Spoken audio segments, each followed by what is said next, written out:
आप देख रहे हैं समाचार भारती, राष्ट्रहित सर्वोपरि।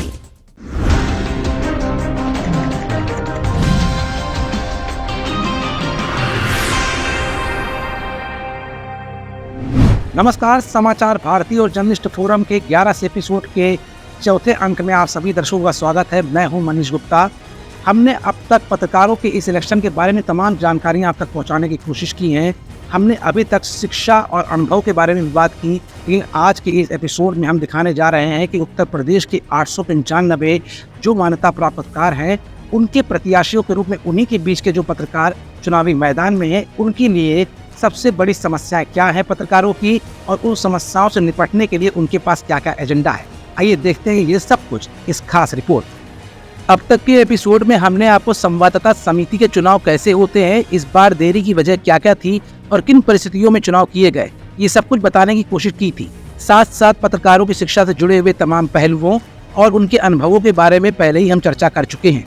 लेकिन सबसे बड़ी बात कि 895 मान्यता प्राप्त पत्रकारों के लिए सबसे ज्यादा जरूरी हो जाता है कि जो पदाधिकारी उनके हक की आवाज उठाएंगे, उनकी नजर में पत्रकारों की अहम समस्याएं क्या क्या हैं, उन पर भी गौर फरमाया जाए। समाचार भारती की टीम ने जर्नलिस्ट फोरम के साथ मिलकर उन प्रत्याशियों से बातचीत की जो इस चुनाव में अपना भाग्य आजमा रहे हैं। उनकी नजर में उत्तर प्रदेश के समस्त पत्रकारों की प्रमुख समस्याएं क्या क्या हैं, खुद सुनते हैं उन्हीं की जुबानी। मुझे जो लगता है कि जो सबसे प्रमुख समस्या है वो है जॉब इनसिक्योरिटी की। पिछले 10 सालों में अगर हम देखें तो मीडिया में बहुत तेजी से जॉब कम हुए हैं, और जो पत्रकार लंबे समय से किसी अच्छे संस्थान में काम कर रहे थे, अच्छी खासी सैलरी मिल रही थी, उनका पूरा परिवार उससे चल रहा था, अचानक वो फाइनेंशियल क्राइसिस में फंस गए। तो ये एक बड़ी समस्या है, और ख़ास तौर से इस समस्या की ओर समिति को भी और सरकार को भी ध्यान देना होगा। स्वास्थ्य की समस्या है, शिक्षा की समस्या है, पत्रकार पेंशन योजना की समस्या है।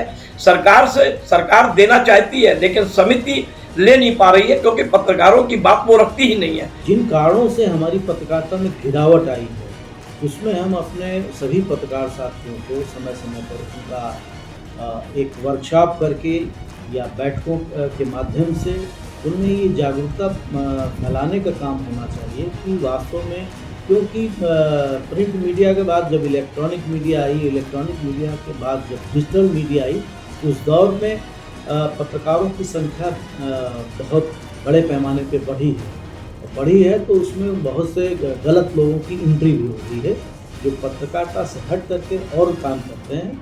लेकिन एक बड़ी टीम है जो ग्लैमर देख के चली आ रही है। ग्लैमर इसलिए कि आपके कम उम्र के बाद भी आप किसी के यहाँ जाते हैं, किसी दफ्तर में जाते हैं, किसी इंस्टीट्यूशन में जाते हैं, तो आपके पिताजी की उम्र का, आपके चाचा की उम्र का, आपके भैया की उम्र का, आपके बाबा दादा की उम्र के जो लोग होते हैं, वो आपको खड़े होकर रिगार्ड करते हैं।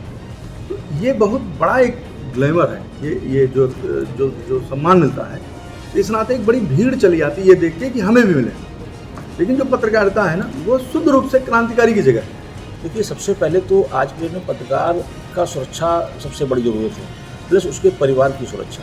ये दो ऐसी सुरक्षा है, क्योंकि हम दिन भर 24 घंटे पत्रकारिता करते रहते हैं समाज के लिए, किसी न किसी पार्टी के लिए, या अपने चैनल या अपने प्रिंट मीडिया के लिए, लेकिन हम अपने घर, अपने परिवार, अपने लोगों का ध्यान नहीं रख पाते। पत्रकारों की अहम समस्याओं के बारे में इन प्रत्याशियों ने जो बताया, ये तो एक अलग बात है, लेकिन तहसील, जिले और प्रदेश स्तर पर पत्रकारों की तमाम समस्याओं को लेकर जो बातें उठी, उन समस्याओं के सॉल्यूशन के लिए आखिरकार ये पदाधिकारी क्या क्या काम करेंगे, इन प्रत्याशियों के एजेंडे में कौन कौन से बिंदुओं को इन्होंने प्रमुखता से लिया है और कैसे इन समस्याओं का निस्तारण किया जाएगा। मुझे लगता है, चाहे हम सुरक्षा संबंधी बात करें, चाहे स्वास्थ्य संबंधी बात करें या पेंशन की बात करें, इसका मूलभूत कारण पैसा है, धन है।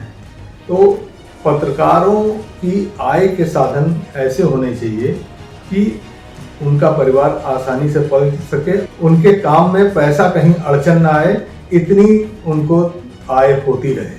तो इसके लिए कई तरीके हो सकते हैं। पत्रकारों के लिए एक कोष बना सकती है सरकार, और उनको ब्याज मुक्त ऋण दे सकती है कि जैसे अगर कोई पत्रकार अपनी नौकरी से हटाया जाता है या अचानक उसका जॉब चला जाता है, तो वो कुछ दिन पैसा लेके उधार या ब्याज मुक्त पैसा लेकर वो अपने परिवार का पालन कर सके, और उस बीच हो सकता है उसका दूसरा जॉब कहीं पर लग जाए।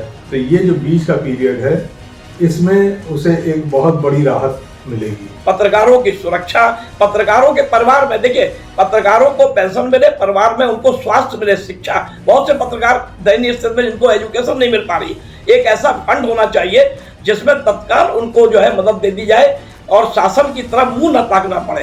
पेंशन को लेकर के हमारी जब हमने दिया तो करीब 3 मीटिंगें मेरी मुख्यमंत्री योगी आदित्यनाथ जी के साथ थी, और उसमें ये निर्णय हुआ क्योंकि हमने दिया था उसमें करीब 8 या 9 राज्यों में पेंशन योजना लागू हो चुकी थी।